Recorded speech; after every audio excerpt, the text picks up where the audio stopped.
Hai, assalamualaikum teman-teman. Perkenalkan, saya Dona dan teman saya Dina. Kami dari komunitas Dari Hati, dan hari ini kita akan berkunjung ke YOAM, Yayasan Onkologi Anak Medan.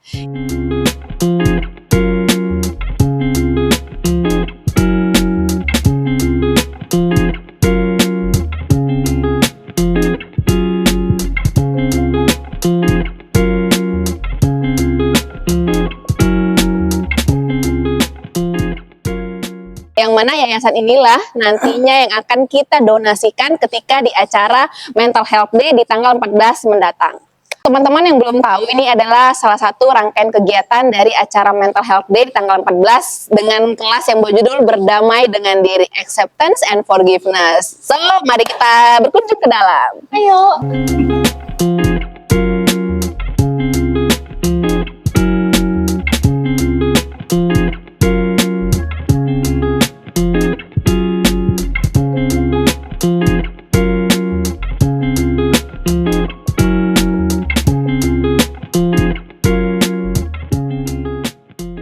Waalaikumsalam.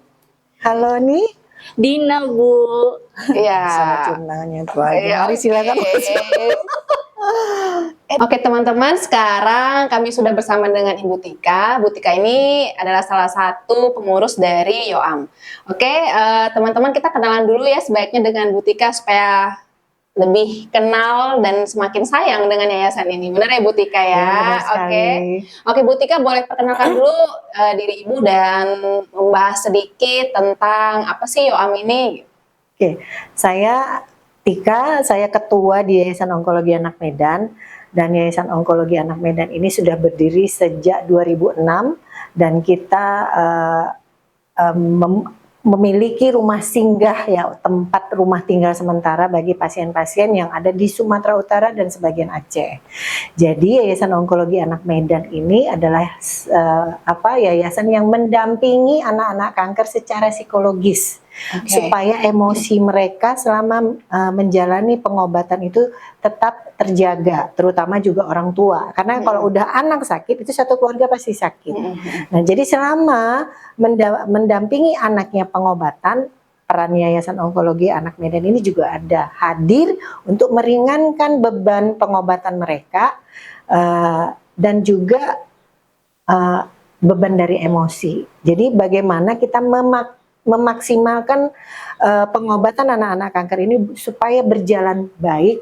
Jadi kita mendampingi psikologis mereka, mengajak mereka bermain, menyediakan sarana pembelajaran juga kepada mereka, terus meringankan beban tempat tinggal mereka selama pengobatan. Itulah program utamanya, selain dengan sosialisasi deteksi dini kanker kepada seluruh masyarakat awam.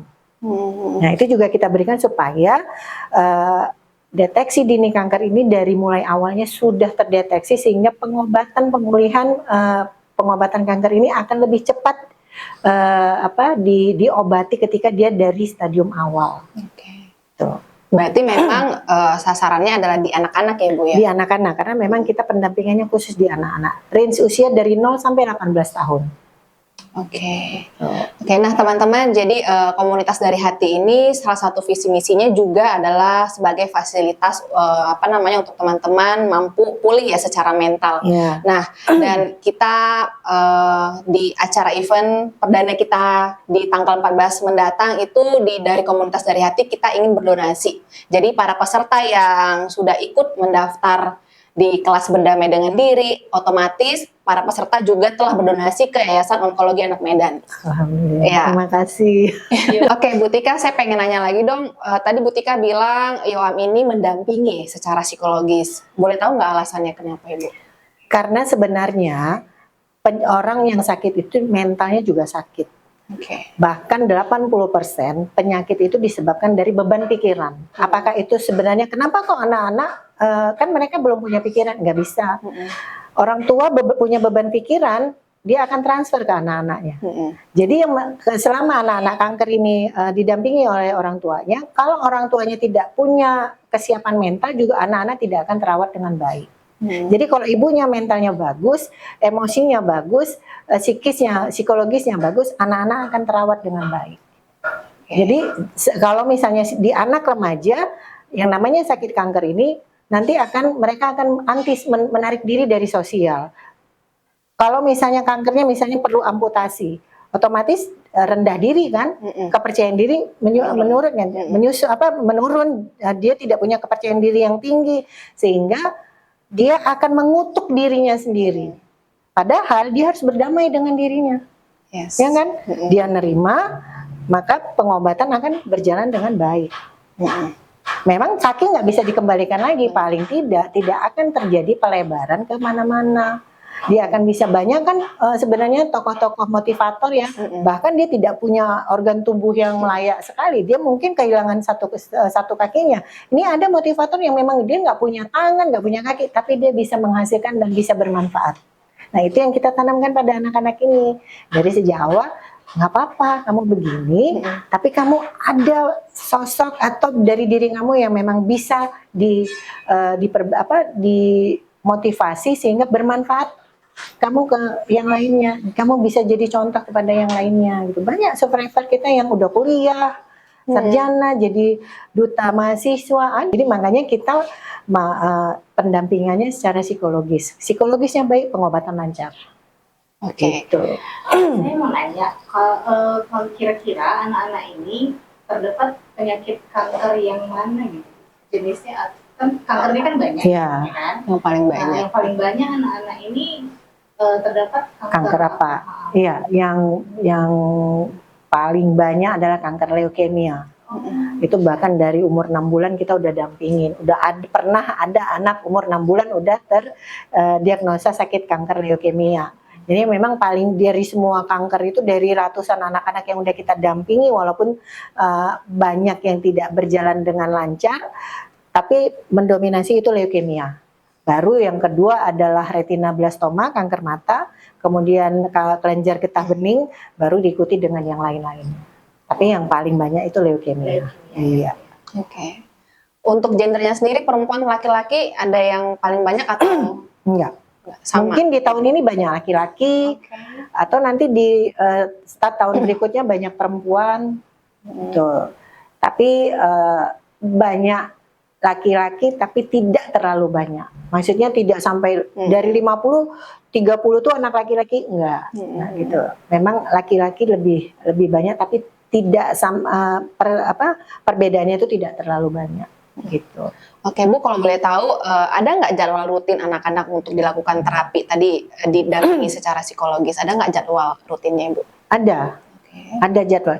Semenjak ada rumah singgah, pendampingan itu tidak dilakukan di rumah sakit. Jadi kita melakukannya di sini, kecuali untuk anak-anak yang domisili di Medan. Itu kita kan ada relawan ya, dan saya sendiri juga kadang-kadang ke rumah sakit, tapi saya lebih seringnya di rumah singgah. Jadi saya lebih, kalau misalnya yang sakit kanker itu anak usia 10 tahun ke bawah, maka saya pendampingannya itu ke orang tua. Oke, berarti orang tuanya yang saya bobotin apa yang boleh dilakukan, apa yang tidak boleh dilakukan dari segi makanan dan yang lain-lain. Tapi kalau anak itu sudah remaja, maka saya ke anaknya, anak dan ibunya, atau siapa yang mendampingi dia, orang tuanya. Nah, jadi karena kalau udah usia 12 tahun itu udah bisa diboboti ya, kan udah mulai remaja, pola pikirnya udah terbentuk. Nah, itu di situ saya motivasi, kepercayaan dirinya saya dipulihkan. Nanti saya ajak orang-orang relawan, anak-anak mahasiswa, menghibur mereka. Jadi mereka tuh gini, wah saya itu ternyata sakit kanker itu tidak dijauhi orang.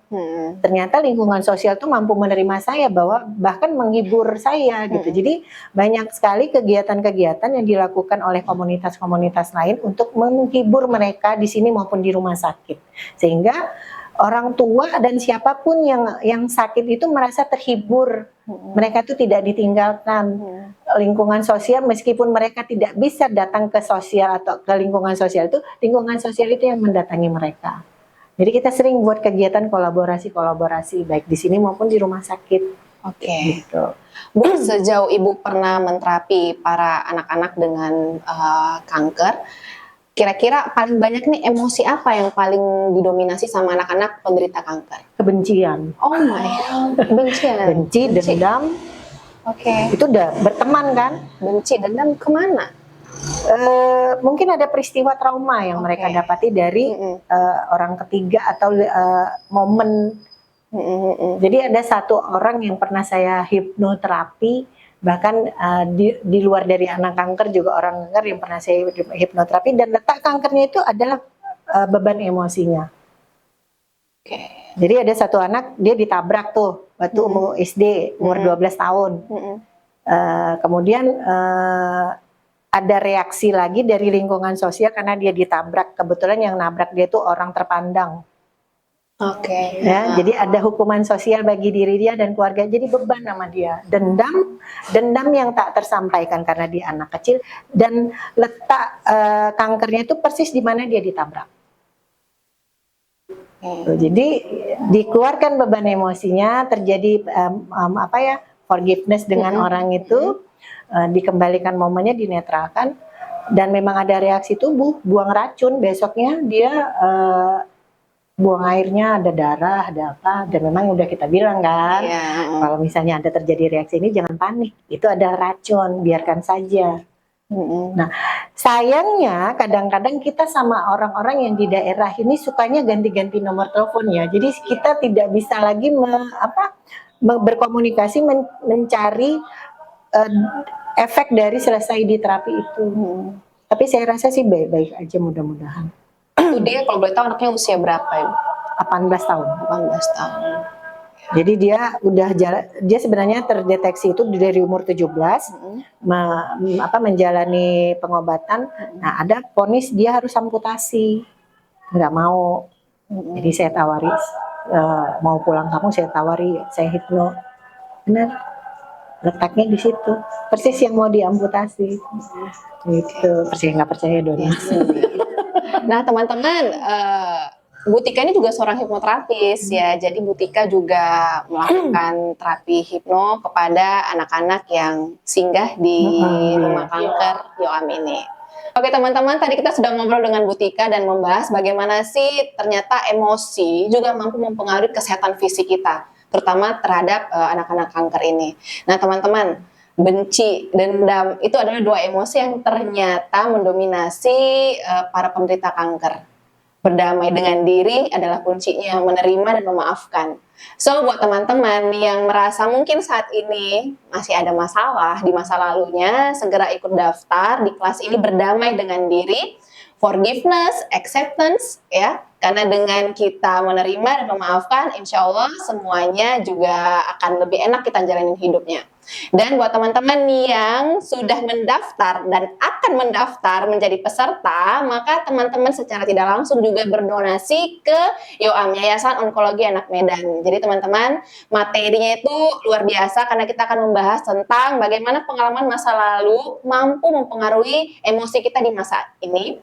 Ya, lalu setelah itu kita akan belajar tentang bagaimana sih kita mampu melatih kesadaran dengan self healing terapi, dan kita juga akan meracik oil, yang mana oil-oil ini akan bisa kita pakai untuk membantu healing kita secara mandiri, tentunya dengan aromaterapi. Dan terakhir tentunya akan ada free sesi relaksasi bersama saya untuk melepaskan segala emosi negatif yang selama ini telah mencengkeram kebahagiaan kita. Oke Bu Tika, terima kasih waktunya di sore hari ini. Semoga Yoam bisa terus mendampingi anak-anak kanker di Medan dan mungkin secara luas di seluruh Indonesia. Amin.